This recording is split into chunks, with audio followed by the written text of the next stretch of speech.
Welcome back to all of you guys. Welcome in another video from S biology. आज की इस video में हम लोग बात करेंगे बायोकेमिस्ट्री के कुछ ऐसे मेटाबॉलिक प्रोसेसेस के बारे में जो कि कार्बोहाइड्रेट के मेटाबॉलिज्म के अंडर में क्या करते हैं आते हैं। ओके, जैसे like as PPP pathway, photosynthesis, उसमें हम लोग बात करेंगे C3, C4 and C2 cycles के बारे में। उनके कंपैरेटिव स्टडी देखेंगे कि किस तरीके से C3 और C4 प्लांट्स आपस में उनका जो मैकेनिज्म होता है फोटोसिंथेसिस करने का वो कैसे डिफर होते हैं। तो आज की इस वीडियो से आपके किसी भी कॉम्पिटिटिव एग्जाम्स में, चाहे आप असिस्टेंट प्रोफेसर की प्रिपरेशन कर रहे हैं, चाहे आप पीजीटी के एग्जाम्स की प्रिपरेशन कर रहे हैं, चाहे आप CSIR नेट का एग्जाम की तैयारी कर रहे हैं, उन सारे एग्जाम्स में इस वाले टॉपिक से क्वेश्चंस आते हैं। डेफिनेटली फोटोसिंथेसिस बेसिकली आपका एक बॉटनी का टॉपिक है जो कि प्लांट पे पढ़ने की मिलता है, लेकिन चूंकि एक बायोकेमिकल रिएक्शंस के अंडर में आता है, दैट इज वाई ये बायोकेमिस्ट्री के सिलेबस में भी क्या है इंक्लूडेड है। तो हम लोग देखेंगे कि फोटोसिंथेसिस का जो बायोकेमिकल एस्पेक्ट्स है वो क्या है और किस तरीके से सवाल आपसे बनते हैं। तो स्टार्ट करते हैं आज की वीडियो को। That is triple P pathway से, जिसका फुल फॉर्म है that is pentose phosphate pathway के नाम से भी जाना जाता है, राइट। या इसको हेक्सोज मोनोफॉस्फेट के नाम से भी, HM पाथवे के नाम से भी जानते हैं, या फॉस्फोग्लूकोनेट पाथवे या PGP पाथवे के नाम से भी जानते हैं। तो कई बार तो आपसे एग्जाम में ही ये सवाल सिर्फ यही इनके फुल फॉर्म को ही देकर के पूछ लेता है कि ये वाले जो पाथवे है उनका फुल फॉर्म क्या होता है। तो आपसे यहाँ से भी एक सवाल बन जाता है कि PPP means triple P pathway का फुल फॉर्म क्या है, या PGP पाथवे का फुल फॉर्म क्या होता है, या किसमें क्या चीज होती है। तो सिंपल सी बात है कि आपने देखा कि ग्लूकोज के मेटाबॉलिज्म के लिए अगर आप कंप्लीट ऑक्सीडेशन की बात करते हैं तो वहाँ पे तीन क्या होते हैं, साइकिल चलते हैं, राइट। दैट इज द तीन पाथवे मेजर माने जाते हैं ग्लूकोज के मेटाबॉलिज्म के लिए। नंबर पहला आपका ग्लाइकोलिसिस, जो कि कॉमन होता है चाहे वो एरोबिक हो या फिर एनारोबिक हो, दोनों ही कंडीशंस में। इसके बाद फर्दर अगर आपका ऑर्गेनिज्म क्या होगा, एरोबिक होगा, तो वहां पे ग्लाइकोलिसिस के बाद आपका क्या चलता है, that is the TCA cycle. और TCA साइकिल के बाद आपका क्या चलता है, that is the electron transport chain या इलेक्ट्रॉन ट्रांसपोर्ट सिस्टम। तो ये तीन आपके पाथवे होते हैं ग्लूकोज के मॉलिक्यूल्स को कंप्लीटली क्या करने के लिए, ऑक्सीडाइज करने के लिए। दैट मीन्स पूरा कंप्लीट तरीके से ब्रेक डाउन करके उसमें से जो निकलने वाली एनर्जी है उस एनर्जी को रिलीज किया जाए, ताकि बॉडी के बाकी जो एक्टिविटीज होती है वो परफॉर्म हो सके। इन मेटाबॉलिक प्रोसेसेस के अलावा भी कई सारे मेटाबॉलिक प्रोसेसेस बॉडी में गवर्न होते हैं, जिसके थ्रू ग्लूकोज के या कार्बोहाइड्रेट के मॉलिक्यूल्स को या तो ब्रेक डाउन किया जाता है या तो क्या किया जाता है, सिंथेसाइज किया जाता है। उसी कैटेगरी में एक आने वाला ये आपका pathway that is the triple P pathway means pentose phosphate pathway, जो कि ग्लूकोज को मेटाबोलाइज करने के लिए अल्टरनेट पाथवे के नाम से भी जाना जाता है। अल्टरनेट क्यों? बिकॉज ये जो तीन यहाँ पे मेंशन किए गए पाथवे हैं, ये क्या है, आपके मेन पाथवे होते हैं। मतलब किसी भी एरोबिक रेस्पिरेशन में के जो करने वाले ऑर्गेनिजम्स होते हैं उनकी बॉडी में अगर ग्लूकोज मॉलिक्यूल्स का मेटाबॉलिज्म हो रहा है तो ये तीन पाथवे क्या होंगे, कॉमनली चलते हैं। तो सबसे फर्स्ट ऑफ ऑल आपका ग्लाइकोलिसिस, देन इसके बाद TCA साइकिल, देन इसके बाद इलेक्ट्रॉन ट्रांसपोर्ट सिस्टम।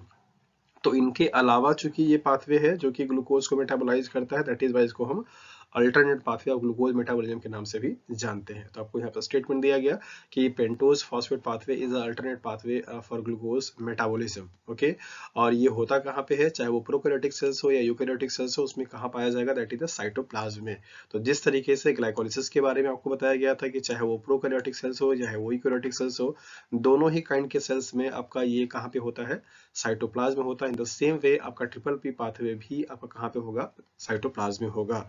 और ये आपका ट्रिपल पी पाथवे दो फेज में क्या होता है, कंप्लीट होता है, दैट इज ऑक्सीडेटिव फेज और नॉन ऑक्सीडेटिव फेज। तो ऑक्सीडेटिव फेज को हम इरिवर्सिबल फेज के नाम से भी जानते हैं। कभी कभी आपसे ये भी पूछ देता है, मैचिंग कराने के लिए दे देता है कि जो पीपीपी पाथवे होता है उसका रिवर्सिबल जो फेज है वो क्या रिप्रेजेंट करता है, ऑक्सीडेटिव को रिप्रेजेंट करता है या नॉन ऑक्सीडेटिव को रिप्रेजेंट करता है।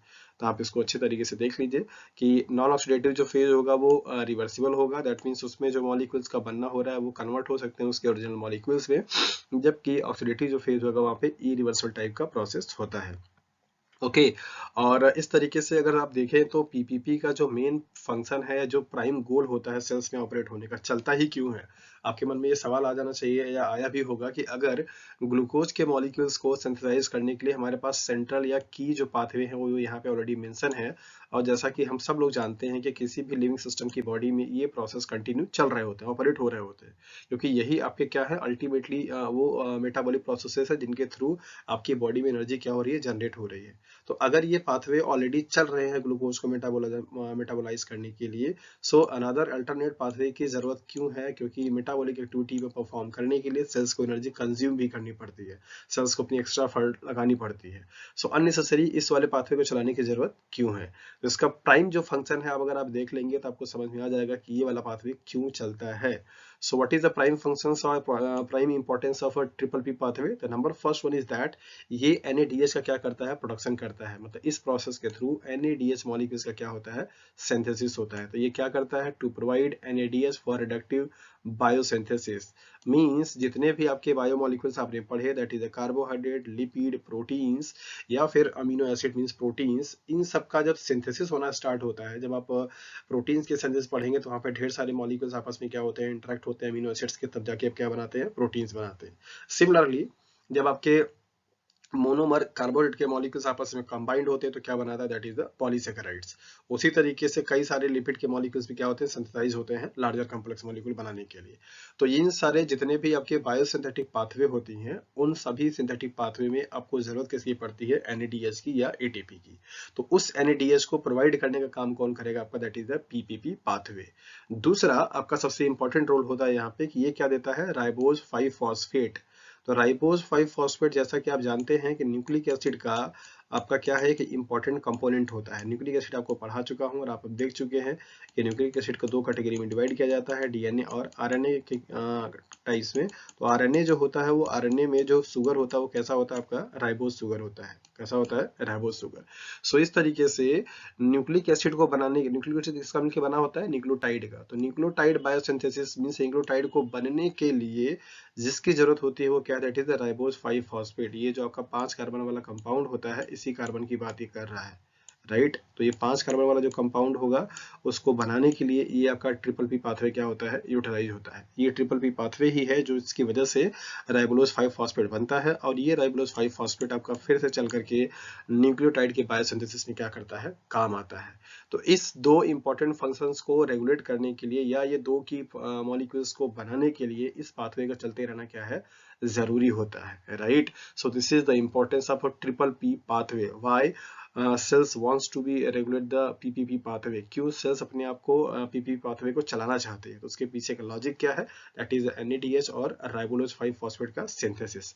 अब हम लोग देख लेते हैं कि ये जो पाथवे होता है वो देखने में आपका कैसा दिखेगा, और यहाँ से आपसे सवाल क्या पॉसिबल बन सकते हैं, राइट।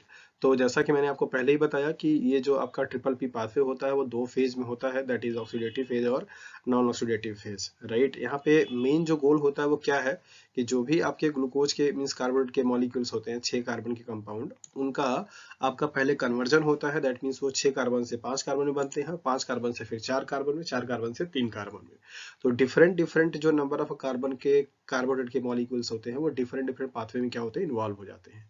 तो जैसा कि आप यहाँ पे देख पा रहे हैं कि हेक्सोज है, दैट मीन्स ये कार्बन 6 का क्या होगा? कंपाउंड होगा, और इसका यहाँ पे क्या हो रहा है? ऑक्सीडेशन हो रहा है। ऑक्सीडेशन होकर के अल्टीमेटली क्या बनाएगा आपका? राइबोलोज 5 फॉस्फेट। राइबोज 5 फॉस्फेट जो कि आपका एक 5 कार्बन का कंपाउंड होता है। तो ऑक्सीडेटिव वो फेज है जिस फेज में बेसिकली PPP के उस फेज में क्या बनता है? NADH। क्या बनता है? NADH। ओके, तो इस NADH का सिंथेसिस कहाँ पे हो रहा है? ऑक्सीडेटिव फेज में। दूसरा, जो राइबोज 5 फॉस्फेट बन रहा है, राइबोलोज 5 फॉस्फेट इस पाथवे में, वो भी आपका कहाँ पे बन रहा है? That is the oxidative phase में। तो ये दोनों जो इंपॉर्टेंट फंक्शंस हैं, दैट इज NADH का सिंथेसिस होना और राइबोज 5 फॉस्फेट का क्या होना? सिंथेसिस होना। ये दोनों ही बेसिकली आपका कहाँ पे हो रहा है? That is the oxidative phase में। नॉन ऑक्सीडेटिव फेज में आपका सिर्फ और सिर्फ ये जो 5 कार्बन के कंपाउंड है, ये इंटर कन्वर्ज होकर के किसी डिफरेंट डिफरेंट पाथवे से, डिफरेंट डिफरेंट एंजाइम के हेल्प से 4 कार्बन के कंपाउंड में कन्वर्ट होंगे। जैसे इरेथ्रोज आपका 4 कार्बन का कंपाउंड है, इसके बाद आपका फिर से क्या होगा? ये 3 कार्बन के कंपाउंड में क्या होते हैं? कन्वर्ट हो जाते हैं। तो इस तरीके से इनका इंटर कन्वर्जन होता रहता है, और ये अलग अलग प्रोसेस में क्या होते हैं? इन्वॉल्व होते रहते हैं। तो ये था आपका PPP पाथवे के बारे में कि क्या होता है, कहाँ चलता है, क्यों चलता है, क्या इसका सिग्निफिकेंस होता है, राइट। अब हम लोग आते हैं रेस्पिरेटरी क्वेसेंट पे कि रेस्पिरेटरी क्वेसेंट क्या कहता है और यहाँ से आपसे सवाल किस तरीके से पूछे जाते हैं। सबसे पहला चीज तो आपको ये जानना होगा कि इसका रेस्पिरेटरी क्वेश्चन का मतलब क्या है। ये इसका मतलब ये होता है कि किसी भी रिएक्शंस में जो कि रेस्पिरेटरी रिएक्शंस हो रहे हैं, वहां पे जो सबस्ट्रेट मॉलिक्यूल यूज किया जा रहा है, लाइक एज अगर कार्बोहाइड्रेट यूज किया जा रहा है, लाइक एज प्रोटीन यूज किया जा रहा है, लाइक एज लिपिड यूज किया जा रहा है, ये सारे मॉलिक्यूल्स रेस्पिरेटरी सबस्ट्रेट के रूप में यूज किए जा सकते हैं। तो किसी भी मॉलिक्यूल्स को कंप्लीटली ऑक्सीडाइज करने के लिए जितना ऑक्सीजन की रिक्वायरमेंट हो रही है, और उससे उस प्रोसेस में बनने वाले जितने कार्बन डाइऑक्साइड के मॉलिक्यूल हो रहे हैं, उन्हीं दोनों के रेशियो को बेसिकली हम क्या बोलते हैं, आर क्यू, रेस्पिरेटरी क्यूसेंट। तो यहाँ पे आपको लिखा गया है कि R Q is equal to volume of carbon dioxide produced upon volume of oxygen consume. किसी भी रिएक्शंस में या किसी भी मॉलिक्यूल्स को मेटाबोलाइज करने के लिए जितने ऑक्सीजन मॉलिक्यूल की जरूरत हो रही है, और उस मेटाबॉलिक प्रोसेस में जितना कार्बन डाइऑक्साइड का मॉलिक्यूल बन रहा है, उन दोनों के रेशियो को हम क्या बोलते हैं, that is the R Q की वैल्यू बोलते हैं। यहाँ से आपसे सवाल क्या पूछा जाता है, आर क्यू की वैल्यू आपको दे दिया जाएगा और नेचर ऑफ सबस्ट्रेट मॉलिक्यूल्स पूछा जाता है कि अगर आर क्यू की वैल्यू 1 है, या आपकी आर क्यू की वैल्यू मोर देन 1 है, या लेस देन 1 है, तो इस कंडीशन में आप क्या बताएंगे कि ये वाला मॉलिक्यूल किसको रिप्रेजेंट करता है। तो इसी के बेसिस से सवाल पूछे जाते हैं। तो आर क्यू की वैल्यू निकालते कैसे हैं, कि आपका निकालने का तरीका वही है। सपोज अगर मैं आपको एक यहाँ पे एग्जांपल दिखा दूं, जैसे एक कार्बन का मॉलिक्यूल है C6H12O6, अगर आपका इसका फॉर्मूला है, तो इसको ऑक्सीडाइज करने के लिए यहाँ पे क्या होता है, 6 ऑक्सीजन के मॉलिक्यूल्स लगते हैं, और यहाँ पे बनता क्या है आपका 6 CO2 का मॉलिक्यूल बनता है, प्लस यहाँ पे H2O के मॉलिक्यूल भी बन जाते हैं। तो अगर इस रिएक्शन के लिए, मतलब ग्लूकोज के मेटाबॉलिज्म के लिए अगर हम आर क्यू की वैल्यू निकालेंगे तो क्या हो जाएगा, तो आर क्यू की वैल्यू इक्वल टू क्या हो जाएगी, CO2 का मॉलिक्यूल्स कितना यहाँ पे प्रोड्यूस हुआ, तो दैट इज द 6, और ऑक्सीजन का मॉलिक्यूल्स कितना यहाँ पे लगा, दैट इज द 6, तो 6 डिवाइड बाय 6 इक्वल टू क्या हो जाएगा, 1। तो कार्बोहाइड्रेट के मेटाबॉलिज्म के लिए, या कार्बोहाइड्रेट जब कभी भी सबस्ट्रेट के रूप में, रेस्पिरेटरी सबस्ट्रेट के रूप में यूज होता है, तो वहां पे आर क्यू की वैल्यू हमेशा क्या आती है, 1। तो 1 की जो वैल्यू होती है वो रिप्रेजेंट किसको करता है, दैट इज द कार्बोहाइड्रेट को। वैसे ही अगर 1 से कम अगर आता है, दैट मीन्स ये वाली वैल्यू 1 से अगर कम आएगा, तो वहां पे क्या हो सकता है, दैट इज द लिपिड हो सकता है, या फिर क्या हो सकता है आपका प्रोटीन हो सकता है। और अगर मोर देन 1 अगर आता है, तो वहां पे क्या होगा आपका ऑर्गेनिक एसिड। ऑर्गेनिक एसिड में जैसे मैलिक एसिड हो सकता है, स्पार्टिक एसिड हो सकता है। तो जब इन सब का रेस्पिरेशन के प्रोसेस में सबस्ट्रेट के लिए यूज किया जाएगा, तो वहां पे आर क्यू की वैल्यू क्या आती है, मोर देन 1। तो याद रखिए कि आपको आर क्यू की वैल्यू से दो तरीके से सवाल पूछे जा सकते हैं। आर क्यू की वैल्यू देकर के आपके नेचर ऑफ मॉलिक्यूल्स पूछा जा सकता है, या आपसे ये पूछा सकता है कि अगर किसी भी सबस्ट्रेट मॉलिक्यूल का आपसे का आर क्यू की वैल्यू इतनी है, तो उसका नेचर कैसा होगा, राइट। तो आपको प्रोटीन दे करके पूछा सकता है कि आर क्यू की वैल्यू क्या होगी, या आर क्यू की वैल्यू दे करके आपसे पूछा सकता है कि उस मॉलिक्यूल का नेचर कैसा होगा। तो यहाँ पे एक मैंने टेबल आपके लिए लगा रखा है, आप इसको देख सकते हैं कि ये किस तरीके से आपके लिए इंफॉर्मेटिव है। तो आर क्यू की वैल्यू और सबस्ट्रेट आपका क्या क्या होगा, तो उसकी आर क्यू की वैल्यू क्या होगी, ये इस तरीके से यहाँ पे दे रखा है। तो कार्बोहाइड्रेट के लिए हमेशा आर क्यू की वैल्यू क्या होगी, 1 होगी। लिपिड और प्रोटीन्स के लिए आर क्यू की वैल्यू हमेशा 1 से क्या होगा, कम होगा। जबकि अगर यहाँ पे आपका क्या हो, ऑर्गेनिक एसिड हो, क्या हो, ऑर्गेनिक एसिड। ऑर्गेनिक एसिड का मतलब जैसे मैलिक एसिड हो जाए या फिर स्पार्टिक एसिड हो जाए, तो अगर ऑर्गेनिक एसिड होगा तो यहाँ पे इसकी वैल्यू क्या आएगी, 1 से ज्यादा आएगी। ऑर्गेनिक एसिड के लिए वैल्यू हमेशा क्या होगी, मोर देन 1। जैसे 1.2 हो सकता है, 1.8 हो सकता है, 2 हो सकता है, इस तरीके की वैल्यू आएगी। तो अगर आपको ये वाली वैल्यू दे करके आपसे ये पूछा जाएगा तो भी आप बता सकते हैं, आपसे अगर ये वाली वैल्यू दे करके ये पूछा जाएगा तो भी आप बता सकते हैं, राइट। तो इस तरीके से आर क्यू का कॉन्सेप्ट क्या था, ये मैंने आपको यहाँ पे बता दिया। अब हम लोग बढ़ते हैं दूसरे प्रोसेस के तरफ, that is the photosynthesis. So photosynthesis को अगर आप डिफाइन करना चाहें केमिस्ट्री के टर्म में, फिजिक्स के टर्म में, और इसके साथ साथ बायोलॉजी के टर्म में, तो आप कुछ इस तरीके से डिफाइन कर सकते हैं।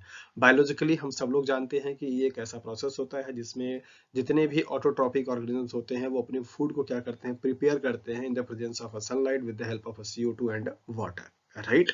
सिंपल सा कॉन्सेप्ट है। इस CO2 और वाटर, CO2 प्लस वाटर और प्लस आपका यहाँ पे क्या होगा, सनलाइट। यहाँ पे क्या होगा, सनलाइट। सनलाइट के प्रेजेंस में आपके यहाँ पे प्लांट के पास क्या होता है, दैट इज द क्लोरोफिल। इसके प्रेजेंस में यहाँ पे क्या बनाता है, ग्लूकोज बना लेगा, और इसके बाद यहाँ पे आपका क्या निकल जाएगा सबस्ट्रेट के रूप में, दैट इज द ऑक्सीजन। तो इस प्रोसेस को हम लोग क्या बोलते हैं, दैट इज द फोटोसिंथेसिस मतलब फोटोसिंथेसिस की जो रिएक्शन होता है वो रेस्पिरेशन के जस्ट उल्टा होता है। रेस्पिरेशन में आपने देखा कि ऑक्सीजन क्या होता है वहाँ पे यूज होता है, CO2 आपकी बनती है, जबकि फोटोसिंथेसिस में क्या होता है CO2 आपका यूज होता है और ऑक्सीजन क्या होता है बनता रहता है, राइट। तो आपको बायोकेमिकली अगर मीन्स अगर बायोलॉजिकली अगर आपको डिफाइन करना है कि what is the mean of photosynthesis, तो आप बताते हैं कि ऐसा प्रोसेस जिसके थ्रू प्लांट या ऐसे ऑटोट्रॉपिक ऑर्गेनिज्म जो कि अपना फूड को बनाते हैं with the help of carbon dioxide and water in the presence of sunlight with the help of chlorophyll. अगर आप इसको केमिस्ट्री के टर्म में डिफाइन करना चाहें तो आप क्या बता सकते हैं कि ये इनऑर्गेनिक मॉलिक्यूल्स हैं। इनऑर्गेनिक मॉलिक्यूल्स का कंडेंसेशन होकर के एक ऑर्गेनिक मॉलिक्यूल्स के बनाने की प्रोसेस को भी हम लोग क्या बोलते हैं, फोटोसिंथेसिस। मींस बोल सकते हैं कि photosynthesis is a process of conversion inorganic molecules into a organic molecules, right. और अगर आप फिजिक्स के टर्म में डिफाइन करना चाहते हो तो आप क्या बोल सकते हैं कि यहाँ पे सनलाइट एनर्जी क्या होती है, यूज होती है, सनलाइट की एनर्जी क्या होती है, यूज होती है, और फाइनली यहाँ पे बनता क्या है, that is the chemical energy. So photosynthesis is a conversion of a light energy into a chemical energy in the difference of a physics। तो इस तरीके से आप इनके डिफाइंड डेफिनेशंस को बता सकते हैं।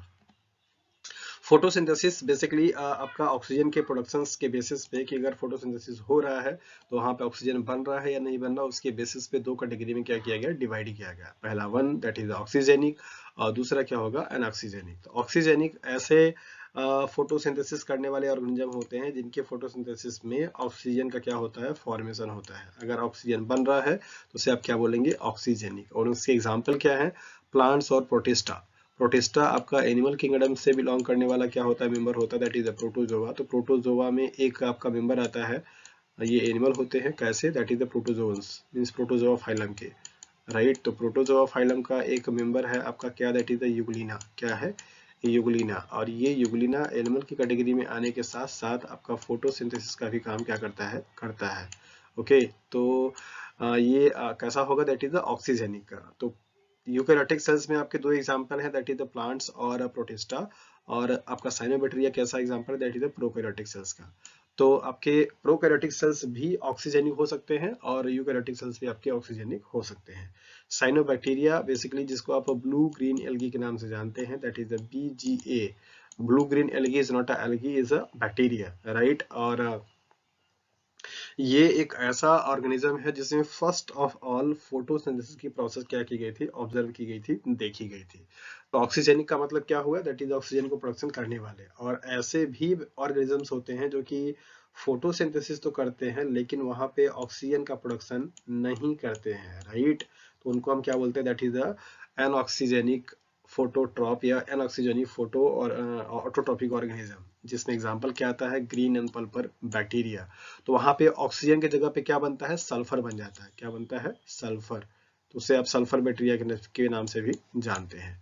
सो ऑक्सीजेनिक और एनऑक्सीजेनिक का कॉन्सेप्ट क्या है, ये आपको मैंने बता दिया।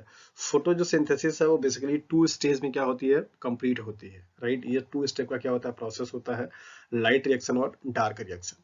सो लाइट रिएक्शन और डार्क रिएक्शन का क्या कॉन्सेप्ट होता है, पहले आप इसको यहाँ पे समझ लीजिए। लाइट का मतलब होता है, रिएक्शन का मतलब कि ये लाइट डिपेंडेंट होता है। क्या होता है, लाइट डिपेंडेंट। और डार्क रिएक्शंस का मतलब होता है लाइट इंडिपेंडेंट रिएक्शन होगा। मतलब इसको होने के लिए लाइट की होने और न होने की कोई जरूरत नहीं है। अगर लाइट रहेगा तो भी हो जाएगा, लाइट की प्रेजेंस नहीं रहेगी तो भी हो जाएगा। मतलब ये रिएक्शन आपका 24 आवर्स चलने वाला क्या है, रिएक्शन है। डे टाइम में भी होता रहेगा और नाइट टाइम में भी होता रहेगा। इसका कहीं से भी ये मतलब नहीं है कि ये सिर्फ और सिर्फ डार्क में ही होगा, लाइट में नहीं होगा। इसका ये मतलब होता है कि ये लाइट इंडिपेंडेंट रिएक्शन होती है। और इससे इसका मतलब ये निकल कर आता है कि ये लाइट की, इसको होने के लिए लाइट की जरूरत नहीं है। लाइट अगर है तो भी होगा, नहीं है तो भी आसानी से होता रहेगा। जबकि लाइट रिएक्शन जो होता है वो आपका सिर्फ और सिर्फ लाइट फेज में ही, मीन्स डे टाइम पे ही होने वाले क्या होते हैं, रिएक्शंस होते हैं। लाइट रिएक्शंस में क्या क्या मेजर इवेंट होंगे और क्या आप उसको कैसे आप उसको डिफाइन करते हैं या डिटरमाइन करते हैं, इसके बारे में हम लोग यहाँ पे देख लेते हैं। तो लाइट रिएक्शंस जैसा कि मैंने आपको पहले बता दिया कि ये आपका एक लाइट डिपेंडेंट प्रोसेस होगा। और इसमें होता क्या है, एब्जॉर्प्शन ऑफ लाइट होता है। दूसरा, लाइट के एब्जॉर्ब होने से वहाँ पे वाटर मॉलिक्यूल क्या होता है, स्प्लिटिंग होती है। जब वाटर मॉलिक्यूल आपका यहाँ पे ब्रेक डाउन होता है तो यहाँ पे क्या क्या चीज बनेगा, यहाँ पे हाइड्रोजन बन जाता है और इसके साथ साथ यहाँ पे ऑक्सीजन बन जाता है, प्लस यहाँ पे इलेक्ट्रॉन भी क्या होते हैं, निकलते हैं।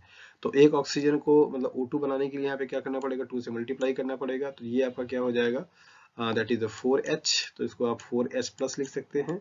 और यहाँ पे आपका ये क्या बनेगा, दैट इज द 4 इलेक्ट्रॉन। तो एक वाटर मॉलिक्यूल के, सॉरी वाटर, एक ऑक्सीजन को बनाने के लिए 2 वाटर मॉलिक्यूल क्या होता है, ब्रेक डाउन होता है, जहाँ पे 4 आपके प्रोटॉन निकलते हैं, 4 आपके इलेक्ट्रॉन निकलते हैं।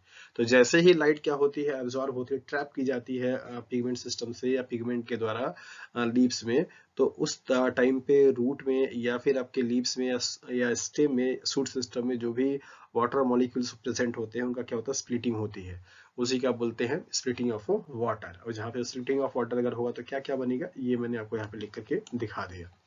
इसके बाद यहाँ पे क्या होगा, ऑक्सीडेशन ऑफ वाटर। क्योंकि यहाँ पे आप देख सकते हैं कि अभी ऑक्सीजन जो था वो H2O के फॉर्म में था, अब यहाँ पे क्या हो गया, O2 के फॉर्म में हो गया। क्योंकि यहाँ पे हाइड्रोजन का लॉस हुआ, दैट इज वाई यहाँ पे हम बोल सकते हैं कि ऑक्सीजन का क्या हुआ, यहाँ पे ऑक्सीडेशन हुआ। जैसा कि आप जानते हैं कि gain of oxygen is equal to oxidation, या फिर loss of hydrogen is equal to oxidation. Okay, तो और इसके बाद यहाँ पे बनेगा क्या, ऑक्सीजन बनेगा, जैसा कि आप रिएक्शन से देख पा रहे हैं। तो यहाँ पे इस लाइट रिएक्शंस में क्या क्या होगा, आपका लाइट की एब्जॉर्प्शन हो जाएगी, वाटर का स्प्लिटिंग हो जाएगा, वाटर का ऑक्सीडेशन हो जाएगा, इसके बाद ऑक्सीजन का फॉर्मेशन भी होगा। साथ साथ यहाँ पे ATP और NADH मॉलिक्यूल्स का सिंथेसिस मींस फॉर्मेशन भी होता है लाइट रिएक्शन में, राइट। और ये आपका कहाँ पे पाया जाएगा, that is the granum of the chloroplast. तो अगर आपने क्लोरोप्लास्ट का स्ट्रक्चर देख रखा है तो आपको वहां पे दिखेगा कि वहां पे 2 रीजन होता है, स्ट्रोमा रीजन जिसे आप क्लोरोप्लास्ट का साइटोप्लाज्म भी बोलते हैं, साथ साथ यहाँ पे कुछ ऐसे पिगमेंट कंटेन की करने वाले जो वो होते हैं, जो कि स्ट्राइड होकर के बन जाते हैं, जिसको आप बोलते हैं क्या, दैट इज द ग्रेनम। तो एक सिंगल उसको क्या बोलेंगे, दैट इज द थैलाकोइड। तो अभी हम लोग फिगर देख लेते हैं। और ये है आपका फिगर। इस फिगर में आप यहाँ पे देख पाएंगे कि किस तरीके से आपका ये, तो जैसा कि यहाँ पे आप देख सकते हैं कि बेसिकली ये वाला जो रीजन आपको येलो कलर का दिखाई दे रहा है, इसको हम क्या बोलते हैं, स्ट्रोमा बोलते हैं। और ये वाले जो आपको ग्रीन वाले दिखाई दे रहे हैं, हम क्या बोलते हैं, दैट इज द थैलाक्वाइड। और कई सारे थैलाक्वाइड अगर आपस में ऐसे स्टैक्ड हो जाए तो हम क्या बोलते हैं, ग्रेनम। तो जो लाइट रिएक्शंस का पार्ट होगा वो इस वाले रीजन पे क्या होता है, पाया जाता है, light at.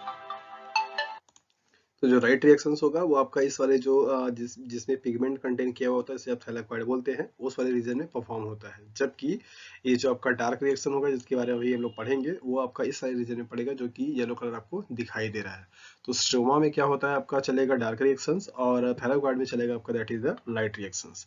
So dark reactions, जैसा कि आपको पहले ही बताया कि ये एक लाइट इंडिपेंडेंट प्रोसेस होती है, इसके लिए लाइट की जरूरत नहीं होती है। तो ये कहाँ पे होगा, that is the stroma region of a chloroplast. और यहाँ पे बेसिकली जो इस लाइट रिएक्शंस में ATP और NADH का फॉर्मेशन हुआ था, सिंथेसिस हुई थी, उसी ATP और NADH को यूज करके अब कार्बन डाइऑक्साइड मॉलिक्यूल्स को क्या किया जाएगा, फिक्स करके ग्लूकोज के मॉलिक्यूल्स का क्या होता है, सिंथेसिस किया जाता है। So this is the prime role of a dark reaction.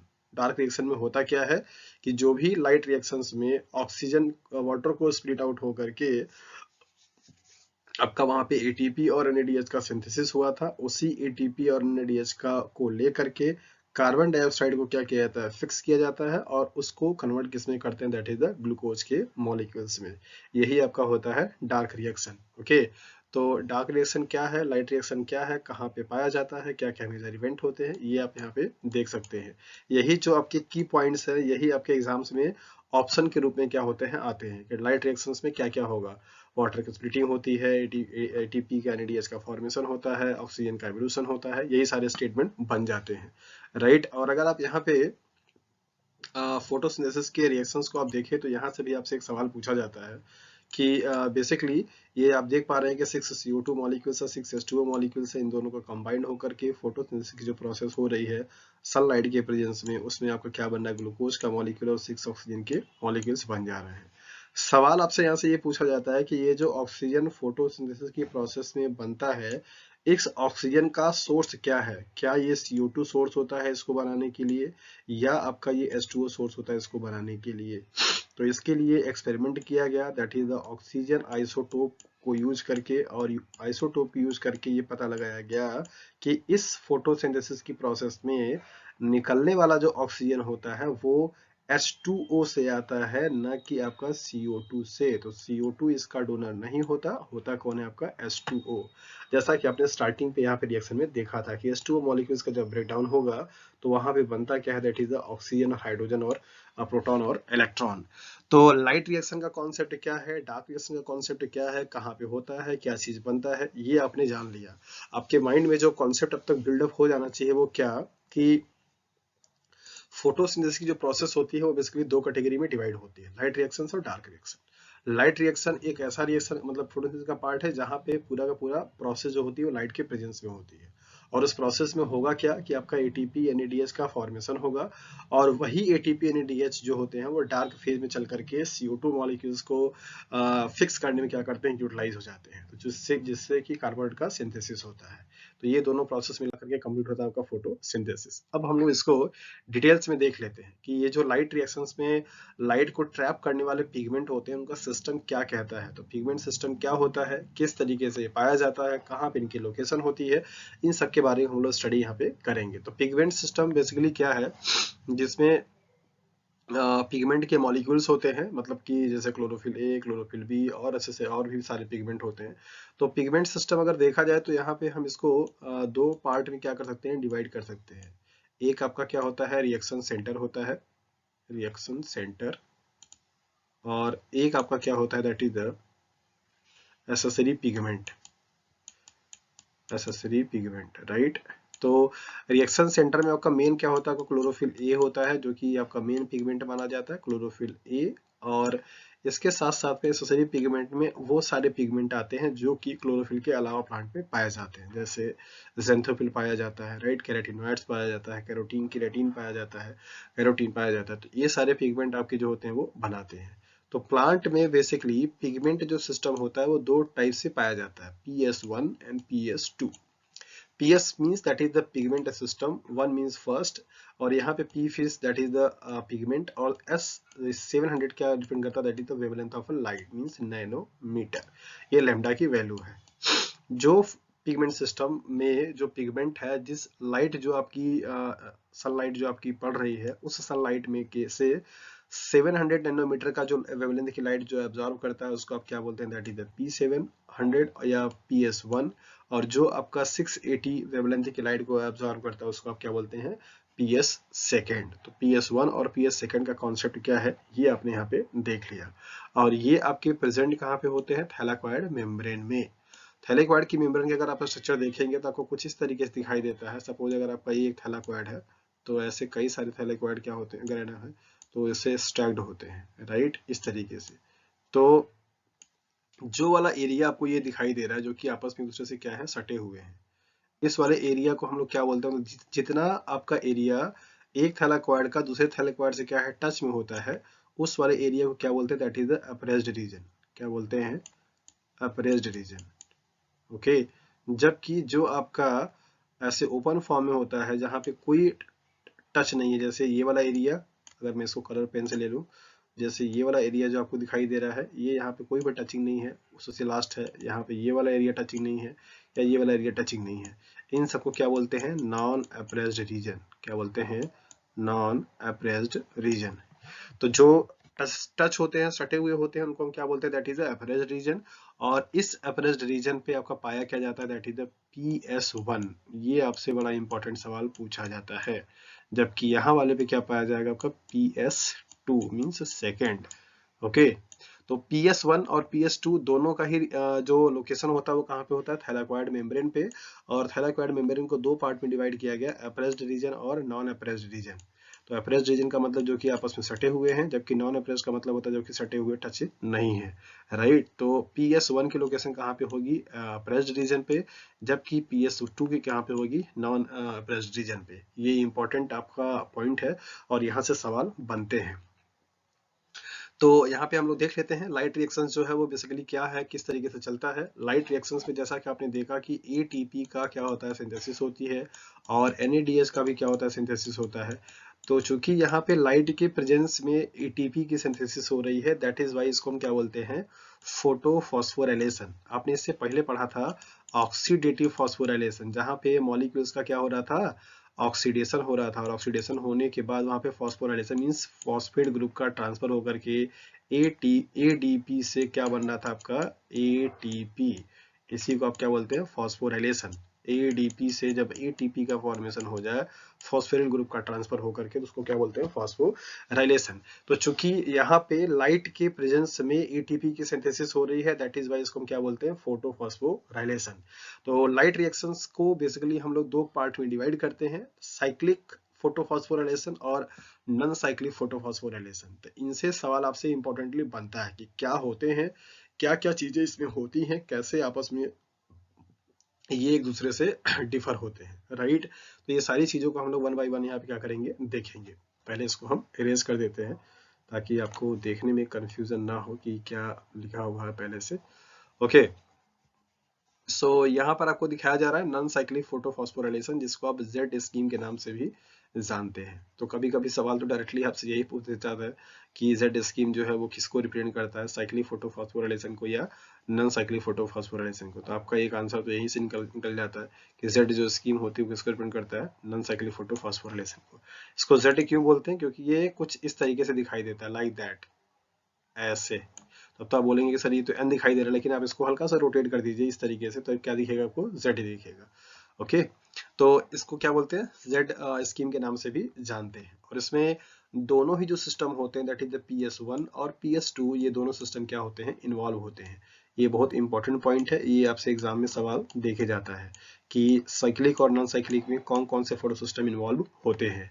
यहाँ पे बेसिकली होता क्या है कि इलेक्ट्रॉन्स मूव करते हैं कहाँ से, वाटर से, और कहाँ तक, NAD+ से। इस लाइट रिएक्शंस का जो मेन गोल होता है, जो कि आपने देखा कि वाटर के स्प्लिटिंग हो जाने से क्या बना था आपका, इलेक्ट्रॉन बना था। मैं सारी चीजों को यहाँ बार बार नहीं लिखूंगा। ये जो इलेक्ट्रॉन है, इसी इलेक्ट्रॉन का मूवमेंट होता है, और अल्टीमेटली सबसे लास्ट में यहाँ पे पाया क्या जाता है, NAD+। क्या पाया जाता है, NAD+। तो जब ये इलेक्ट्रॉन यहाँ पे आता है तो इसी इलेक्ट्रॉन के प्रेजेंस से ये NAD जो प्लस होता है वो क्या बन जाता है आपका NADH या NADPH, राइट। तो आपका ये जब बन जाएगा तो इसी को आप, यही इसका क्या है, मेन टारगेट है, इलेक्ट्रॉन को ट्रांसफर करके ले जा करके जो NAD बना हुआ है उस NAD को NADH में कन्वर्ट करना। जैसा कि आपने स्टार्टिंग में देखा था कि यहाँ पे ATP और NADH का फॉर्मेशन होता है, तो कैसे होता है यही आपको यहाँ पे दिखाया जा रहा है। तो इलेक्ट्रॉन का जो सोर्स है पूरे फोटोसिंथेसिस की प्रोसेस में वो क्या है आपका, दैट इज द वाटर है। और इस इलेक्ट्रॉन का जो कि वाटर से रिलीज हुआ है वो कहाँ पे जाएगा, NAD+ पे। यही इसका मेन टारगेट होता है। नेक्स्ट आप यहाँ पे स्कीम देख सकते हैं कि किस तरीके से ये जो नॉन साइक्लिक फोटोफॉस्फोराइलेशन होता है वो है क्या। इसको नॉन साइक्लिक बोलते क्यों है, इसका मीन ये होता है कि जो इलेक्ट्रॉन यहाँ से स्टार्ट करेगा मूव करना, अगर वो इस पाथवे को फॉलो करके यहाँ जाता है, फिर इस पाथवे फॉलो करके यहाँ आता है, फिर इसके बाद यहाँ जाता है, और यहाँ से डायरेक्टली फिर आपका क्या होगा, ये NAD+ को क्या करेगा, इस तरीके से कन्वर्ट होकर के इसको क्या बना लेगा, दैट इज द NAD बना लेगा या NADH बना लेगा, राइट। तो ये जो इलेक्ट्रॉन का मूवमेंट हो रहा है ये पाथवे को फॉलो करके लाइक दैट, इस तरीके से, ये जो पाथवे कैसा है, that is the irreversible type का, मतलब एक डायरेक्शन में जा रहा है, मतलब ये यहाँ से अगर शुरू हुआ तो फिर वापस ये यहाँ नहीं आएगा। तो दैट इज वाई इसको हम क्या बोलते हैं, नॉन साइक्लिक का फोटोफॉस्फोराइलेशन। जबकि साइक्लिक वाले में क्या होता है कि जहां से वो रिलीज होता है इलेक्ट्रॉन, वही वापस आकर फिर से क्या होता है, मीट कर जाता है, मिल जाता है। दैट इज वाई इसको हम क्या बोलते हैं, that is the cyclic photophosphorylation. तो आप यहाँ पे देख सकते हैं कि नॉन साइक्लिक फोटोफॉस्फोराइलेशन में आपका क्या है, दोनों सिस्टम इन्वॉल्व हो रहे हैं, PS2 और PS1। तो लाइट, जैसा कि आप यहाँ पे देखेंगे लाइट यहाँ पे पड़ रही है, तो लाइट पड़ने के बाद यहाँ पे एक LHC कॉम्प्लेक्स होता है, इसको आप बोलते हैं लाइट हार्वेस्टिंग कॉम्प्लेक्स। क्या बोलते हैं, लाइट हार्वेस्टिंग कॉम्प्लेक्स, जिसका काम होता है लाइट को पूरी तरीके से एब्जॉर्ब करना। हार्वेस्टिंग कॉम्प्लेक्स, लाइट को एब्जॉर्ब करना, और उस लाइट को बेसिकली पिगमेंट मॉलिक्यूल्स के पास क्या क्या करना, पहुंचाना, ताकि इलेक्ट्रॉन का एक्साइटेशन अच्छे से हो सके। तो जैसे ही लाइट ट्रैप होती है इस पिगमेंट सिस्टम पे, ये पिगमेंट सिस्टम से एनर्जी आपकी कहाँ पे जाती है, वो H2O मॉलिक्यूल के पास, और ये H2O मॉलिक्यूल ब्रेक डाउन होता है किसमें, इलेक्ट्रॉन्स में, और इसके बाद प्रोटॉन्स में, और यहाँ पे ऑक्सीजन में। तो इसको जब आप अगर O2 लिखेंगे तो ये आपका सब सारी की सारी वैल्यू क्या हो जाएगी, 4 हो जाएगी। तो ये 2 हो जाएगा, ये आपका 4 हो जाएगा, और ये भी क्या होगा, 4 हो जाएगा। तो ये इलेक्ट्रॉन्स आपका क्या होगा, एक्साइटेड होगा यहाँ पे, और यहाँ पे आपके पास इलेक्ट्रॉन के एक्सेप्ट करने वाले मॉलिक्यूल्स पाए जाते हैं। मतलब ये कि जैसे ही इलेक्ट्रॉन यहाँ पे निकलेगा इसकी एनर्जी बहुत ज्यादा होती है। तो जैसा कि आप सब लोग जानते हैं कि इलेक्ट्रॉन्स हमेशा अपने आप को स्टेबल फॉर्म में रखना चाहता है, तो उस स्टेबिलिटी के लिए जो एनर्जी होती है उसको क्या करता है, लॉस करता है और फिर से ग्राउंड स्टेट पे आकर के अपने आप को स्टेबल बनाता है।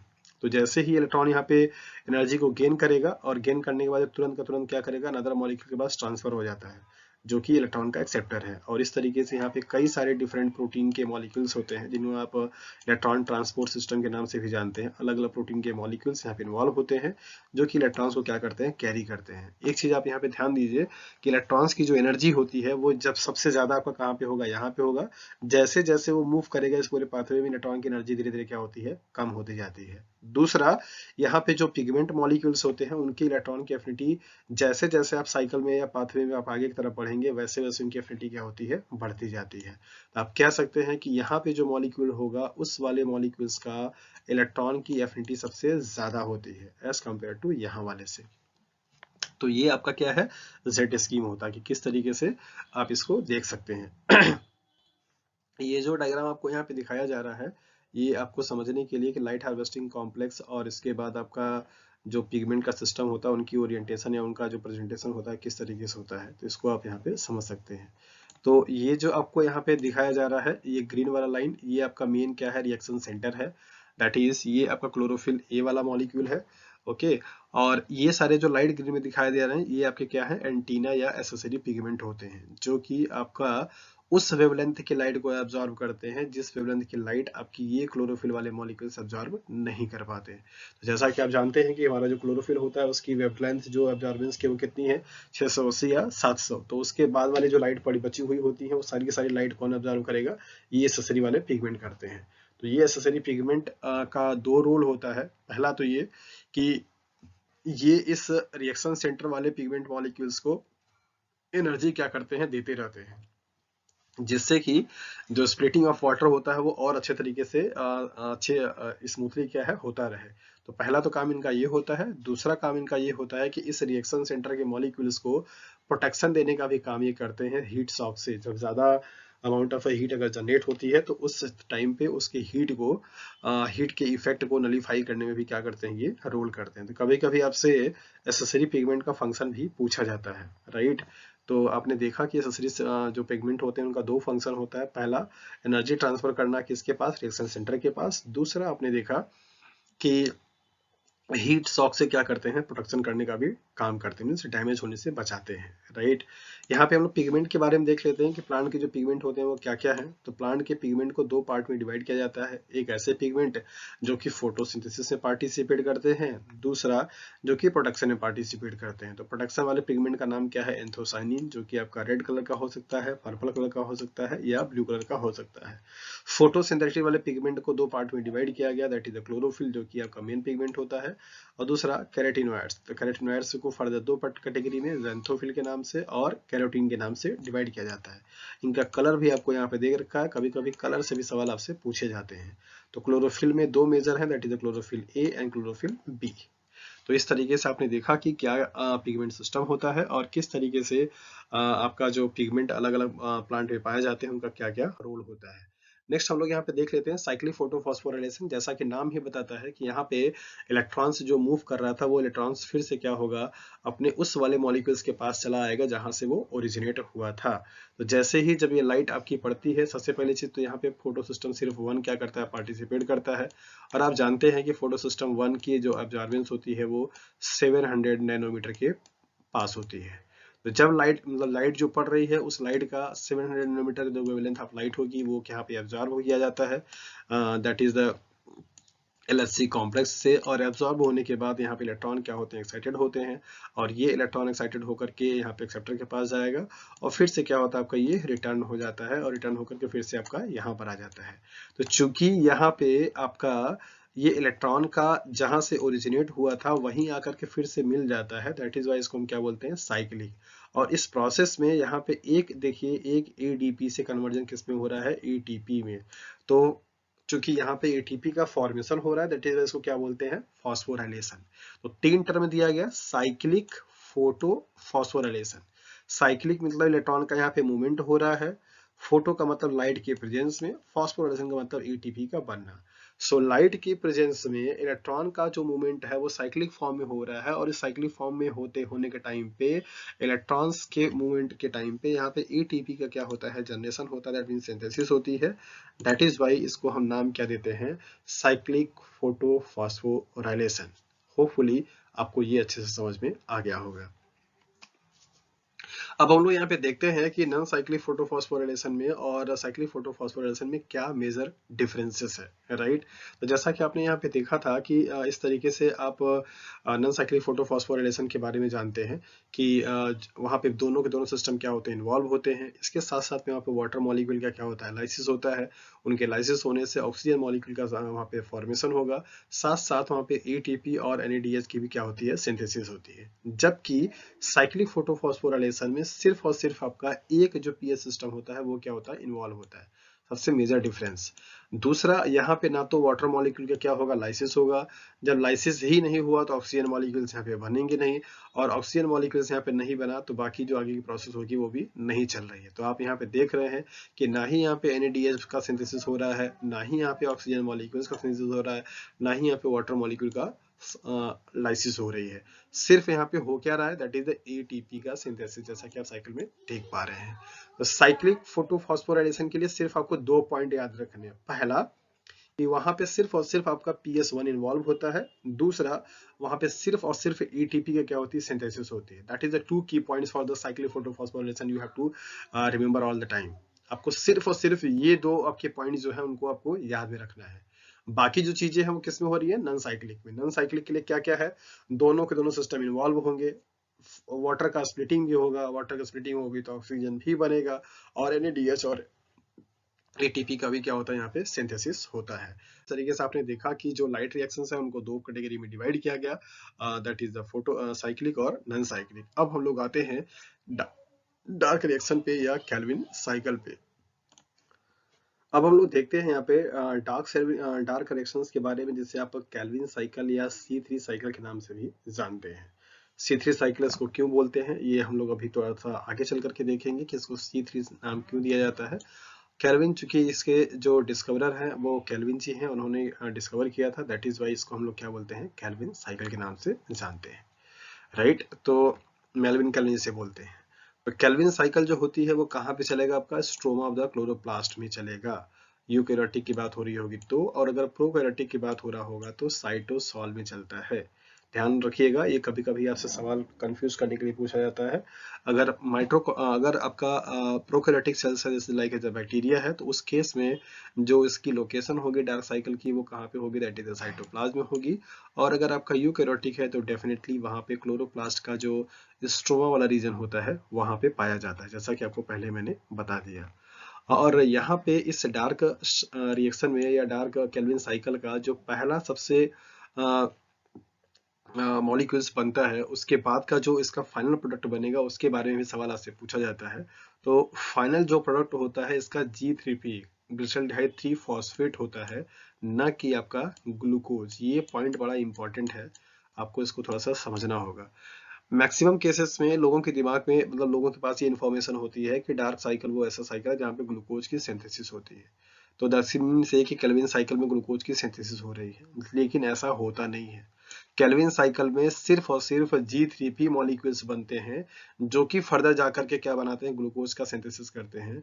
कभी भी केल्विन साइकिल में डायरेक्टली आपका ग्लूकोज मॉलिक्यूल की सिंथेसिस नहीं होगा, तो इस चीज को आप अच्छे से ध्यान रखिए। तो जो आपके इस रिएक्शन का फाइनल जो प्रोडक्ट होगा वो क्या होगा, G3P ग्लिसरॉल्डिहाइड 3 फॉस्फेट होगा, न कि आपका क्या होगा, ग्लूकोज होगा। ओके। और ये जो आपका रिएक्शन होता है वो 3 स्टेज में कंप्लीट किया जाता है, that is the carboxylation, reduction and regeneration. तो ये इन तीनों का क्या फीचर्स है और क्या इनके सिग्निफिकेंस होते हैं ये अभी हम आपको बता देते हैं। तो ये आपका यहाँ पे आप देख पा रहे हैं कि ये पूरा साइकिल है केल्विन का। और इस केल्विन के साइकिल में सबसे पहला जो स्टेप होगा जिसे आप कार्बोक्सिलेशन बोलते हैं, उसमें होता क्या है कि जो एटमॉस्फेयर में CO2 मॉलिक्यूल्स होते हैं वो CO2 मॉलिक्यूल्स सेल्स में present already RUBP राइबोलोज bis phosphate इसके साथ में क्या करता है, कंबाइंड होकर के कंडेंसेशन रिएक्शन फॉलो करता है और वहाँ पे एक आपका मॉलिक्यूल बनाएगा, दैट इज द 3PGA 3 फॉस्फोग्लिसरॉल्डिहाइड। तो यहाँ इसी एक लाइन से मतलब यहाँ से लेकर के यहाँ से 3 सवाल आपसे पूछे जाते हैं। नंबर पहला कि इस केल्विन साइकिल में CO2 का फर्स्ट एक्सेप्टर कौन होता है। तो सबसे पहले आप यहाँ पे देख पा रहे हैं कि फर्स्ट कार्बन डाइऑक्साइड को कौन एक्सेप्ट किया है, तो answer is that is the RUBP। RUBP is the first CO2 acceptor in C3 cycle. Number दूसरा सवाल से पूछा जाता है कि C3 साइकिल में फर्स्ट स्टेबल कंपाउंड क्या बनता है, तो आंसर इज 3PGA 3 फॉस्फोग्लिसरॉल्डिहाइड। कंफ्यूज करने के लिए आपको कभी कभी G3P देता है और आपको 3PGA भी देता है। तो G3P आपका अलग चीज है जो कि आपका फाइनल प्रोडक्ट होता है और 3PGA आपका अलग चीज है जो कि आपका फर्स्ट स्टेबल कंपाउंड के नाम से जाना जाता है। तो चूंकि यहाँ पे कार्बन डाइऑक्साइड का क्या हुआ, एडिशन हुआ, दैट इज वाई इसको हम क्या बोलते हैं, कार्बोक्सिलेशन रिएक्शन, मतलब कार्बन का फिक्स होना। तो a single molecules can bind to a single molecule of RUBP। और आप जैसा कि यहाँ पे देख पा रहे हैं कि RUBP एक आपका 5 कार्बन का कंपाउंड है। स्ट्रक्चर यहाँ पे आप देख सकते हैं, number 1, number 2, number 3, number 4, number 5। तो 5 और 1 6, तो 5 कार्बन का ये और एक कार्बन CO2 से मिल करके 6 कार्बन बनाता है। उसे 6 कार्बन को स्प्लिट अप किया जाता है 3 कार्बन के 2 मॉलिक्यूल्स में, राइट। तो आप यहाँ पे देख सकते हैं कि 3PGA जो कि एक 3 कार्बन का कंपाउंड है, तो 3 कार्बन का कंपाउंड आपका बनता है। तो आपसे सवाल क्या क्या पूछे जाते हैं, नंबर पहला कि C3 साइकिल का सबसे पहला जो CO2 को एक्सेप्ट करने वाला मॉलिक्यूल है वो क्या है, आपका RUBP। और यहाँ पे ये जो इस रिएक्शन को कैटालाइज कर रहा है उसका रिएक्शन को कैटालाइज करने वाले एंजाइम का नाम क्या है, that is the rubisco, right. Rubisco का जो मतलब है उसको भी आप अच्छे से जानिए, CO। ये CO जो होता है वो दो चीज को रिप्रेजेंट करता है। रूबिस्को एक ऐसा एंजाइम है जिसके पास दो एक्टिविटी होती है, दैट इज द एक तो होता है कार्बोक्सिलेशन का, मतलब ये कार्बन डाइऑक्साइड के साथ में भी रिएक्शन कर सकता है। दूसरा होता है ऑक्सीजनेशन का, ऑक्सीजन के साथ में भी ये क्या कर सकता है, बाइंड कर सकता है। तो रूबिस्को जो कि RUBP पे काम करने वाला, ये इस पूरे अर्थ पे, दैट मीन्स पूरे बायोस्फीयर पे सबसे most abundant form of enzyme माना जाता है। मतलब सबसे ज्यादा अगर कोई एंजाइम इस पूरे बायोस्फीयर पे पाया जा रहा है तो वो क्या है, आपका रूबिस्को। तो यहाँ से भी सवाल ये बनता है, most abundant enzyme in the biosphere that is the rubisco, first CO2 acceptor that is the RUBP, first stable compound of the C3 cycle is the 3PGA and a final product of the C3 cycle is the G3P। ये आपको ध्यान में रखना होगा। दूसरा सवाल आपसे जो यहाँ से पूछा जाता है वो क्या, जैसा कि आप यहाँ पे देख पा रहे हैं कि अगर मैं ये सारा का सारा कैलकुलेशन 3 के लिए दे रखा है, अगर मैं सिंपल इसको एक सिंगल मॉलिक्यूल कर दूं तो आप इसको देखिए कि अगर 3 मॉलिक्यूल के लिए यहाँ पे 6 था तो एक मॉलिक्यूल के लिए क्या हो जाएगा, बताइए। सिंपल यहाँ पे क्या हो जाएगा, 2 मॉलिक्यूल हो जाएंगे। यहाँ पे भी 6 है तो यहाँ पे भी क्या हो जाएगा, 2 हो जाएगा। यहाँ पे 3 दिखाई दे रहा है तो यहाँ पे क्या हो जाएगा, 1 हो जाएगा, राइट। तो हम क्या निकाल सकते हैं कि फॉर सिंगल CO2 मॉलिक्यूल्स के लिए आपका जो ATP है वो कितना है, 3 ATP लग रहा है। कितना आपका, 3 ATP प्लस आपका क्या लग रहा है, 2 NADH। क्या लग रहा है, 2 NADH, राइट। एक CO2 मॉलिक्यूल को फिक्स करने के लिए एक केल्विन साइकिल चलती है और एक केल्विन साइकिल को चलाने के लिए क्या क्या चीजें वहां पे खर्च हो रही हैं, 3 आपका ATP खर्च हो रहा है और 2 आपका क्या हो रहा है, NADH, राइट। तो जैसा कि आपको पता है कि जो ग्लूकोज होता है, ग्लूकोज एक 6 कार्बन का कंपाउंड है, कार्बन 6। तो इसका मतलब कि एक ग्लूकोज के मॉलिक्यूल्स को बनाने के लिए केल्विन साइकिल कितनी बार चलेगी, 6 टाइम चलेगी। 6 round of Calvin cycles are needed for a synthesis of a single molecule of a glucose. एक सिंगल ग्लूकोज के मॉलिक्यूल को सिंथेसाइज करने के लिए 6 टाइम केल्विन साइकिल की क्या होती है, जरूरत होती है। तो सारी की सारी वैल्यू में आप क्या करेंगे, 6 का मल्टीप्लाई कर देंगे। तो यहाँ पे 6 करेंगे तो क्या हो जाएगा, 18 हो जाएगा। और अगर आप यहाँ पे 6 करेंगे तो क्या हो जाएगा, दैट इज 12 हो जाएगा। तो आप कह सकते हैं कि केल्विन साइकिल में एक ग्लूकोज के मॉलिक्यूल्स को सिंथेसाइज करने के लिए 18 एटीपी की जरूरत होती है और 12 क्या होती है, एनएडीएच की जरूरत होती है।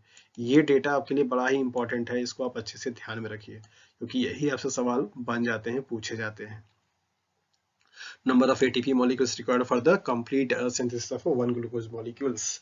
अगर आपसे एक साइकिल के लिए मतलब एक राउंड के लिए पूछा जाएगा तो वहां पे आंसर होगा आपका 3 2 मतलब 3 एटीपी 2 एनएडीएच। और अगर आपसे पूछा जाएगा कंप्लीट ग्लूकोज के सिंथेसिस के लिए तो आपका वहां पे आंसर क्या हो जाएगा, दैट इज द 18 एंड 12। ध्यान देने वाली बात क्या है कि रीजनरेशन का जो फेज होता है वो, और इसके बाद आपका रिडक्शन का जो फेज होता है वो बहुत ही इंपॉर्टेंट है। रिडक्शन के फेज में ही आपका ये एटीपी और एनएडीएच दोनों की क्या होती है, सिंथेसिस होती है। मतलब 2 एटीपी आपका जो होगा सिंथेसिस कहाँ पे होगा, रिडक्शन वाले फेज में, और 2 एनएडीएच भी क्या होता है, रिडक्शन वाले फेज में। जबकि एक एटीपी जो होती है, सिंथेसिस नहीं, खर्च होना, एक जो एटीपी खर्च होगा कहाँ पे होगा, रीजनरेशन वाले में, राइट। तो रीजनरेशन का मतलब क्या होता है, यही आपका जो आरयूपीपी के मॉलिक्यूल्स होते हैं, यहाँ के बाद आप देखेंगे कि ये G3P के जो मॉलिक्यूल्स होते हैं वो कन्वर्ट होकर के फिर से क्या बना लेते हैं, RUBP। दैट इज वाई इसको हम क्या बोलते हैं, रीजनरेशन स्टेज। और चूंकि यहाँ पे कार्बन का फिक्सेशन हो रहा है इसलिए इसको क्या बोलते हैं, कार्बोक्सिलेशन। और यहाँ पे रिडक्शन हो रहा है, दैट मीन्स रिड्यूस हो रहे हैं मॉलिक्यूल, इसलिए इसको क्या बोलते हैं, रिडक्शनल फेज के नाम से भी जानते हैं, राइट। तो केल्विन साइकिल के लिए क्या क्या चीजें इंपॉर्टेंट है ये मैंने आपको यहाँ पे बता दिया, दैट इज किस तरीके से आप इनके एटीपी और एनएडीएच के का कैलकुलेशन करेंगे। और उसके लिए जो बैलेंस शीट है, जो बैलेंस रिएक्शन है, उसको भी आप यहाँ पे देख लीजिए। ओके, तो जैसा कि आप यहाँ पे देख पा रहे हैं कि एक नेट जो रिएक्शन होगा केल्विन साइकिल के लिए आपको यहाँ पे दिखाया जा रहा है। ये 3 मॉलिक्यूल ऑफ CO2 के लिए दिखाया गया है। तो 3 मॉलिक्यूल ऑफ CO2 के लिए क्या लग रहा है, 6 आपका NADH लग रहा है, 9 आपके क्या लग रहा है, ATP लग रहा है। तो अगर आपका 3 मॉलिक्यूल्स के लिए ये है, तो जैसे ही आपका यहाँ पे 6 करेंगे, मतलब यहाँ पे 2 का मल्टीप्लाई कर देंगे तो ये 6 हो जाएगा। और 6 क्यों करना है, क्योंकि 6 कार्बन का कंपाउंड होता है ग्लूकोज। तो इन सारी वैल्यू में भी क्या होगा, 2 का मल्टीप्लाई होगा, तो ये 12 हो जाएगा। और ये क्या हो जाएगा आपका, 18 हो जाएगा, जैसा कि मैंने पहले ही आपको बताया, राइट। तो ये आपका क्या है, कंप्लीट केल्विन साइकिल का रिएक्शन है, जिसको आपने यहाँ पे देख लिया। अब आगे चलते हैं हम लोग बेसिकली C4 साइकिल के बारे में। C4 साइकिल क्या होता है, और इसको आप हैच-एंसलर साइकिल के नाम से भी जानते हैं क्योंकि इसके डिस्कवरर यही रहे थे। और चूंकि C3 साइकिल के बारे में एक स्टेटमेंट आपको बताना भूल गया कि चूंकि वहां पे फर्स्ट स्टेबल जो कंपाउंड होता है वो 3 कार्बन कंपाउंड बनता है, 3 कार्बन का कंपाउंड बनता है, दैट इज वाई इसको हम C3 साइकिल के नाम से जानते हैं, राइट। और उसी के डेफिनेशन के बेसिस पे आप देख पाएंगे कि इस हैच-एंसलर साइकिल में पहला जो मॉलिक्यूल होता है वो क्या बनता है आपका, 4 कार्बन का, दैट इज द ऑक्सोएलेस्टिक एसिड बनता है, जिसकी बेसिस पे आप इसको C4 साइकिल के नाम से जानते हैं। तो ये क्या है, इसको आप देख लीजिए कि इसका मेन गोल क्या होता है। पहला स्टेटमेंट आपको यहाँ पे लिखा गया है कि C4 साइकिल के चलने की वजह से जो C2 साइकिल होती है वो क्या होती है, मिनिमाइज होती है, और जबकि C3 साइकिल क्या होती है, ऑप्टिमाइज होती है। तो C4 प्लांट जितने भी होते हैं उनकी बॉडी में C2 साइकिल को आप फोटो रेस्पिरेशन के नाम से भी जानते हैं, जो कि प्लांट की बॉडी के लिए टोटली वेस्ट ऑफ टाइप का काइंड ऑफ रिएक्शंस होता है, जो कि उसके लिए कोई फायदेमंद नहीं होता है, राइट। तो फोटो रेस्पिरेशन की जो प्रोसेस होती है वो C4 साइकिल में क्या होती है, कम होती है। तो उसी फोटो रेस्पिरेशन की प्रोसेस को कम करने के लिए और C3 साइकिल को ऑप्टिमाइज करने के लिए बेसिकली यहाँ पे C4 साइकिल क्या होता है, चलता है, मतलब C4 साइकिल जो होती है उसका फायदा होता है, राइट। और ये क्या करता है, CO2 के कंसंट्रेशन को इंक्रीज करता है। तो जैसा कि आप जानते हैं कि जितना ज्यादा CO2 का कंसंट्रेशन बढ़ेगा उतना ज्यादा आपका क्या होगा, फोटोसिंथेसिस की प्रोसेस एफिशिएंट होगी, ओके। और ये दोनों ही क्लास ऑफ प्लांट में पाया जाता है, मोनोकॉट में और डाइकॉट में। और सबसे ज्यादा जो प्रोमिनेंट एग्जांपल है वो क्या है, ग्रेमिनी फैमिली है, जिसके एग्जांपल्स में आते हैं सुगर केन और मेज मींस कार्ड। तो ये आपसे एग्जाम्स में पूछे जाते हैं कि कौन से ऐसे प्लांट है जहाँ पे C4 साइकिल चलेगी। तो सुगर केन हो जाएगा और आपका ये मेज हो जाएगा, दैट मीन्स कॉर्न, ओके। तो ये दोनों आपके एग्जाम्पल रहेंगे जिसको कि आप अच्छे से देख करके नोट कर लीजिएगा। और इसके बाद यहाँ पे हम लोग देख लेते हैं कि जो C4 साइकिल होती है उसमें किस तरीके का आपका रिएक्शंस हो रहा है और क्या क्या आपसे सवाल यहाँ से पूछे जाते हैं और कैसे ये C3 साइकिल से डिफरेंट है। उससे पहले आपको ये भी समझना होगा कि चाहे वो प्लांट आपका C3 हो चाहे वो प्लांट आपका C4 हो, कैल्विन जो साइकिल है वो सभी में क्या होती है, ऑपरेट होती है। ये आप ध्यान में रखिए, Calvin cycles present in all different kind of plant like C3 और C4, ओके। तो C4 साइकिल चलने के लिए ऐसे ये जो प्लांट होते हैं उनकी एनाटॉमी थोड़ी सी लीफ की अलग होती है, इसको आप क्रेन्स एनाटॉमी के नाम से जानते हैं। और इस क्रेन्स एनाटॉमी का मतलब क्या होता है कि यहाँ पे जो लीव्स होती हैं उनमें दो टाइप के सेल्स पाए जाते हैं, एमएससी सेल्स, इसको आप एमएससी सेल्स के नाम से भी जानते हैं। MSC cells means mesophyll cells, और इसको आप bundle sheath cells means BSC cells के नाम से भी जानते हैं। तो नॉर्मल जो प्लांट होती है उनमें ये वाली सेल्स होती हैं, जबकि यहाँ पे आपको जो सेल्स दिखाया जा रहा है वो ये यहाँ पे इस तरीके से दोनों का कॉम्बिनेशन दिखाया जा रहा है। तो ये प्रोसेस स्टार्ट कहाँ पे होगा? फर्स्ट ऑफ ऑल जो एटमॉस्फेयर में प्रेजेंट CO2 मॉलिक्यूल्स होते हैं वो इंटर करते हैं यहाँ पे ट्रांसपोर्टर से, और कन्वर्ट किस में जाते हैं? बाइकार्बोनेट में, मीन्स H2CO3 में।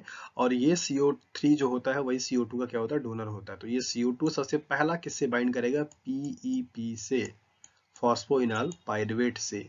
तो याद कीजिए कि आपको वहां पे मैंने क्या बताया था कि वहां पे CO2 का फर्स्ट जो एक्सेप्टर था वो क्या था? दैट इज द RUBP, जबकि यहाँ पे आपका क्या है? PEP। तो इस केस में मतलब C4 के प्लांट के केस में जो फर्स्ट CO2 का एक्सेप्टर होगा वो क्या होगा? PEP होगा।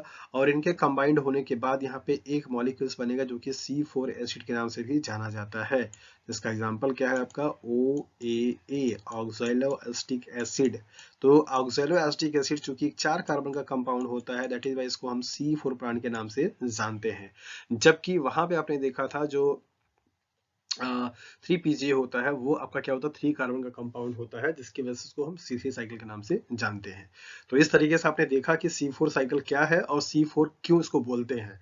तो जैसे ही ये मॉलिक्यूल्स आपका बनेगा, ये आपका बनना मींस कार्बन डाइऑक्साइड का फिक्सेशन होना और OA का बनना, ये दोनों कहाँ पे हो रहा है? मेसोफिल सेल्स में। इसके बाद आपका क्या होगा? ट्रांसफर हो जाएगा बेसोफिल सेल्स में, और ट्रांसफर होने के बाद यहाँ पे डीकार्बोक्सिलेशन होगा, जिसके थ्रू एक कार्बन डाइऑक्साइड मॉलिक्यूल यहाँ पे निकल जाएगा, और ये कार्बन डाइऑक्साइड आपका कहाँ पे चला जाएगा? कैल्विन साइकिल में। और इसके बाद आपका फिर से ये C3 वाला जो कंपाउंड होगा वो इस तरीके से ट्रांसपोर्ट होता हुआ फिर से यहाँ पे जाकर रीजनरेट हो जाएगा किसमें? PEP में, that is the phosphoenol pyruvate में। तो कार्बन डाइऑक्साइड का पहले फिक्सेशन होना 4 वाले मॉलिक्यूल्स में, फिर इसके बाद आकर के बंडल शीथ में डीकार्बोनेट होकर के CO2 को रिलीज करना, जो कि केल्विन साइकिल में पार्टिसिपेट कर लेता है, और फिर बाकी वो 3 कार्बन का कंपाउंड साइकिल में चलता रहता है। तो इसी को हम लोग बेसिकली क्या बोलते हैं? That is the C4 cycle या हैच-एंड-स्लैग साइकिल। तो ये क्या डिफरेंस है ये मैंने आपको बता दिया। तो C4 जो प्लांट होते हैं उनमें फोटोसिंथेसिस की रेट की एफिशिएंसी ज्यादा होती है as compare to the C3 plant की। ऐसा इसलिए क्योंकि वहां पे जो C2 साइकिल होता है उसका जो परसेंटेज होता है बहुत ही कम होता है, वहां पे C2 साइकिल्स नहीं चलते हैं, ना के बराबर चलते हैं, जबकि C3 में बहुत ज्यादा रूप से चलते रहते हैं, और उसकी एफिशिएंसी क्या होती है? कम होती है। ओके, तो अब हम लोग नेक्स्ट देख लेते हैं। काफी ज्यादा लंबा ये वीडियो हो गया, और अब लास्ट हमारा बचा हुआ that is the C2 cycle, जिसे हम फोटो रेस्पिरेशन के नाम से भी जानते हैं। तो फोटो रेस्पिरेशन का मीन जो है वो क्या है? लाइट के प्रेजेंस में जब रेस्पिरेशन की प्रोसेस होना शुरू हो जाए तो उसको आप क्या बोलते हैं? Photo respiration, right. तो रेस्पिरेशन में क्या होता है? ऑक्सीजन कंज्यूम होते हैं, CO2 मॉलिक्यूल्स बनता है। तो वही प्रोसेस यहाँ पे भी होगा। ये हो क्यों रहा है, किसकी वजह से हो रहा है, ये आपसे सवाल पूछा जाता है। इस इफेक्ट को सबसे फर्स्ट ऑफ ऑल वर्बर्ग ने देखा था, दैट इज वाई इसका नाम वर्बर्ग इफेक्ट के नाम से भी जाना जाता है। और ये जो आपका रोबिस्को एंजाइम होता है, जहां पे ये आपको लिख रखा है O, ये इसकी क्या है? ऑक्सीजनेज एक्टिविटी को क्या करती है? रिप्रेजेंट करती है। तो इसी ऑक्सीजनेज एक्टिविटी की वजह से आपका क्या होता है? ये प्रोसेस परफॉर्म होता है। इस एंजाइम की खासियत है कि CO2 के कंसंट्रेशन में और O2 के कंसंट्रेशन में जिस किसी का भी कंसंट्रेशन ज्यादा होगा उसी की तरफ क्या करेगा? ये बाइंड करेगा।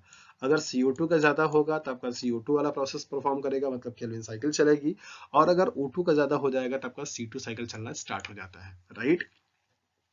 तो प्लांट के सेल्स में CO2 का कंसंट्रेशन अगर कम होगा तो ऑक्सीजन अपना इफेक्ट दिखाना शुरू कर देगा, और उस केस में आपका जो ये एंजाइम है उसकी एक्टिविटी क्या हो जाएगी? ऑक्सीजनेज हो जाएगी। और ऑक्सीजनेज अगर एक्टिविटी हो जाएगी तो उस टाइम पे जो साइकिल ऑपरेट होगा वो C2 साइकिल के नाम से जाना जाता है। तो C2 साइकिल्स क्यों चलता है? नॉर्मल कंडीशन पे आप देखिए जो RUBP होता है वो अगर आपका रोबिस्को एंजाइम है अगर कंबाइंड करेगा तो आपका क्या बनाता है? Three phosphoglycerate, 3PGA, right. जबकि अगर आपका ये ऑक्सीजन से जब बाइंड करेगा तो ये 3PGA तो बनाता है, लेकिन साथ साथ में एक मॉलिक्यूल्स यहाँ पे और भी बना देता है, 2-फॉस्फो ग्लाइकोलेट के नाम से ये कंपाउंड होता है, 2-फॉस्फो ग्लाइकोलेट। तो कभी कभी आपसे ये भी पूछा जाता है कि C2 साइकिल्स में पहला जो मॉलिक्यूल बन रहा है जिसकी वजह से आपका पूरी साइकिल चलती है उस मॉलिक्यूल का नाम क्या होता है? तो दैट इज 2-फॉस्फो ग्लाइकोलेट। ये 2-फॉस्फो ग्लाइकोलेट जब बनेगा तो ये सिक्वेंसली पेरोक्सिसोम में जाएगा, फिर माइटोकॉन्ड्रिया में जाएगा, और इस तरीके से आपका यहाँ पे O2 मॉलिक्यूल्स क्या होता है? कंज्यूम होता है और CO2 मॉलिक्यूल्स क्या होते हैं, रिलीज होते हैं, और आपका ये प्रोसेस चलता रहता है। तो इस प्रोसेस को लेकर के कई इंपॉर्टेंट सवाल पूछे जाते हैं, जिनको कि हम लोग यहाँ पे देख करके समझ सकते हैं। जैसे नंबर पहला कि ये जो ऑक्सीजन मॉलिक्यूल्स का बाइंडिंग हो रही है RUBP से, बाइंड करने के बाद यहाँ पे जो कंपाउंड बनता है वो क्या बनता है, तो answer is that is the phosphoglycolate. और ये फॉस्फोग्लाइकोलेट जो होता है वो आपका कन्वर्ट होता है कहाँ पे, क्लोरोप्लास्ट से पेरोक्सिसोम में आता है, और पेरोक्सिसोम में कन्वर्ट किस में जाता है, ग्लाइसिन में। तो पहला सवाल आपसे यहाँ से ये भी पूछा जाता है कि C2 साइकिल में जो ग्लाइसिन बनता है वो कौन से ऑर्गेनेल्स में बनता है, क्लोरोप्लास्ट, पेरोक्सिसोम, माइटोकॉन्ड्रिया। ये आपसे सवाल पूछा जाता है। साथ साथ आपसे ये भी पूछा जाता है कि ये जो ग्लाइसिन है जो कि पेरोक्सिसोम में बना, और पेरोक्सिसोम से फिर आता कहाँ पे है, माइटोकॉन्ड्रिया में। माइटोकॉन्ड्रिया में कन्वर्ट किस में हो जाता है, सेरीन में। तो सेरीन का भी फॉर्मेशन कौन से ऑर्गेनेल में होगा, ये सवाल भी आपसे पूछा जाता है। तो इस तरीके से सेरीन में बनेगा, फिर सेरीन से इंटर कन्वर्ट होते होते पीजीए बना करके आपको क्या बन जाएगा, केल्विन साइकिल चला जाएगा। केल्विन साइकिल से आपका फिर से क्या बनेगा, दैट इज RUBP। तो ये था आपका C2 साइकिल के। C2 साइकिल्स में 3 ऑर्गेनेल्स आपके पार्टिसिपेट करते हैं, क्लोरोप्लास्ट, पेरोक्सिसोम, माइटोकॉन्ड्रिया, राइट। और ये जो साइकिल होती है वो प्लांट के लिए कहीं से भी बेनिफिशियल नहीं होती है, ये wastage of kind of reactions माना जाता है। और इस अगर हम C3 और C4 की कंपैरिजन करें तो C4 जो प्लांट होता है उसमें C2 साइकिल चलने की प्रोबेबिलिटी कम होती है, दैट इज वाई वो ज्यादा मोर इफिशियंट कहलाता है, राइट।